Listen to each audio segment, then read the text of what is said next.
మిత్రులారా,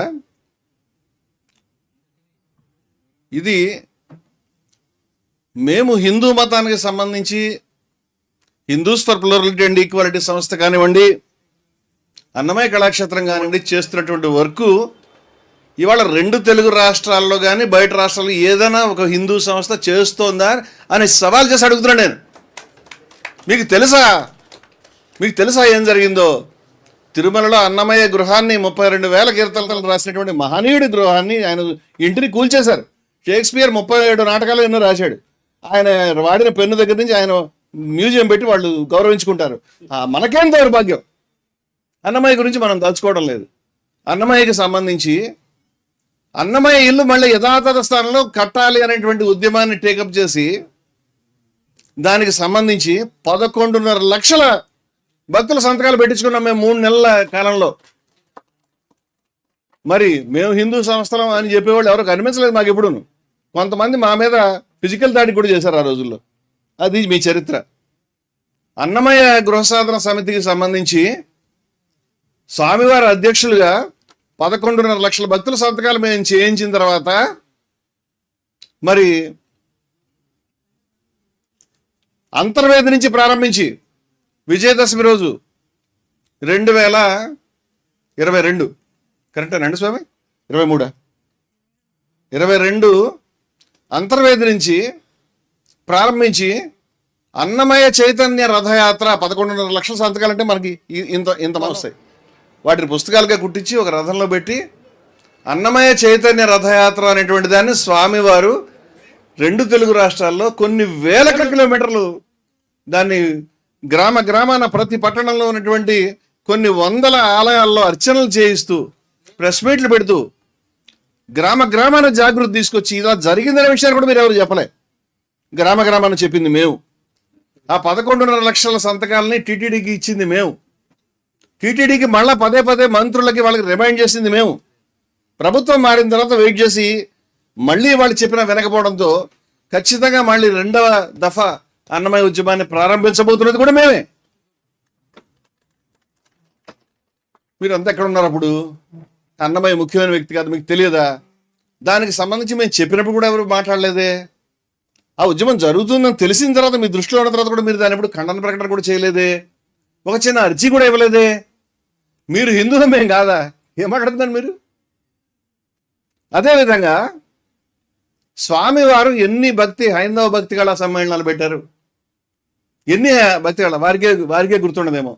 యాదగిరి గుట్ట దగ్గర అఖండ హరినామ సంకీర్తనం జరుగుతుందంటే ఇవాళ తిరుపతిలో కానీ యాదగిరి గుట్టలో కానీ ఇంకా బయట రాష్ట్రాల్లో అనేక గుళ్ళలో స్వామివారు చేసినటువంటి పని ఏమైనా చిన్న పని అనుకుంటారా మీరు?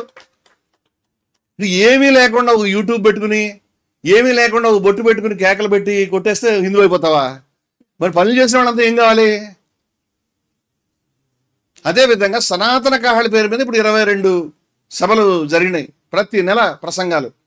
ఏమన్నా సామాన్యులు వచ్చి మాట్లాడారండి? దాంట్లో ఎంతమంది పెద్దలు వచ్చి ద్వైతానికి, అద్వైతానికి, విశిష్ట అద్వైతానికి, అచల సాంప్రదాయానికి, సాయిబాబా సాంప్రదాయానికి, భగవద్గీతకి ఎంతమంది ప్రముఖులు, మహానుభావులు ఎట్లా ఉన్నాయి చూడండి మీరు.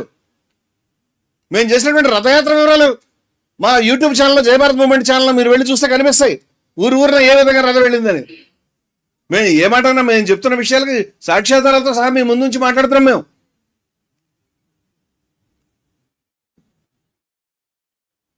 సనాతన కాహళి పేరు మీద ఒక సెక్షన్తో సంబంధం లేకుండా మేము ప్రసంగాలు వాస్తవం కాదా?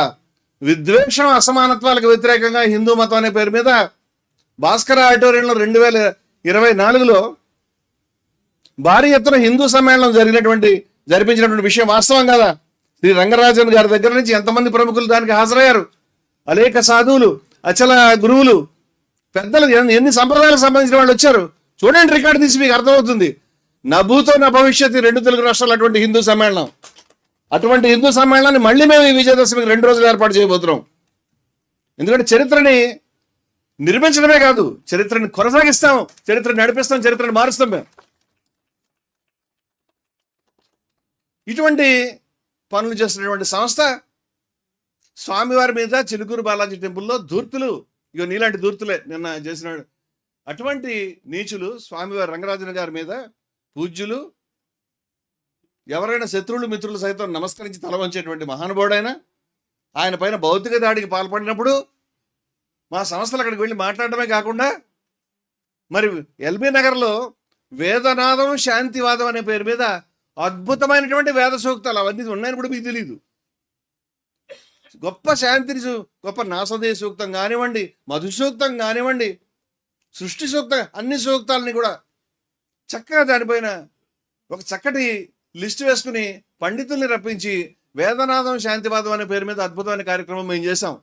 ఈ సమాజానికి ఇవాళ ధార్మికమైనటువంటి గొప్ప విలువలు అందాలి అనే పట్టుదలతో మేము పనిచేస్తాం. మీరు చేశారా? అవతల వాళ్ళని తిడుతూ కూర్చుంటే, దాడులు చేస్తూ కూర్చుంటే అది హిందూ మతాన్ని రక్షణ మీరు అనుకుంటున్నారు. హిందూ మతం యొక్క పరువు తీయడం మీరు చేసే పని. మీకు హిందూ విలువలు అర్థం కాలే. ఇప్పుడు నేను సబ్జెక్ట్లోకి వస్తాను. మాకు హిందూ మతం పైన ఉన్నటువంటి అచంచలమైనటువంటి నిష్ఠ